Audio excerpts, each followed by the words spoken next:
All the male soldiers were in deep sleep, and she quietly lay down among them. To hide her identity, she always slept last and woke up first. The strangest thing was that after bathing, some men walked around without shirts, and some even without pants. To avoid such situations, she always volunteered to stand guard during bath time, but as a result, she couldn't bathe herself. Soon, her body began to smell, and the other soldiers started becoming suspicious. One night, when everyone had fallen asleep, she quietly went toward the river. As soon as she removed her clothes and stepped into the water, a new soldier arrived. From behind, Rui immediately covered herself. Thankfully, he didn't see anything, and she was saved. The next day, during training, they had to climb a hill carrying heavy buckets of water. The path was extremely difficult. Many people grew tired and began to cry. Some secretly spilled water to make their buckets lighter, but Rui climbed all the way to the top alone. Slowly, she began to socialize with the others.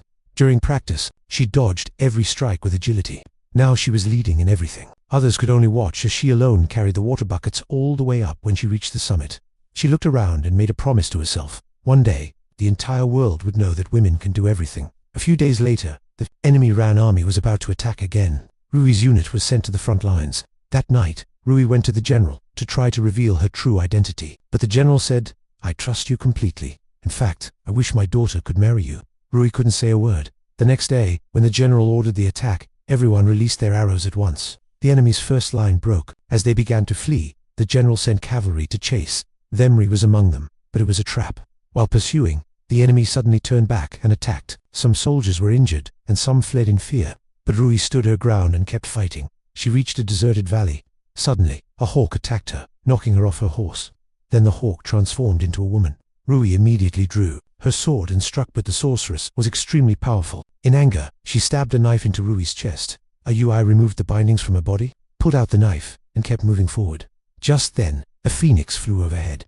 Rui picked up her sword from the ground, removed her armor, let her hair loose, and ran straight toward the battlefield. The enemies hurled weapons at her, but she dodged them in midair and struck them back, killing them. Every strike she made brought down an enemy. She no longer stopped for anyone. Then the enemy brought out cannons and began firing flaming shells. When she saw her fellow soldiers dying, she went behind enemy lines and fired arrows. She placed her helmet on a rock so the enemies would think someone was hiding there. The enemies panicked and launched a furious attack. The cannonballs struck the icy mountains, triggering a massive assault. I survived, but the enemies were buried beneath the snow.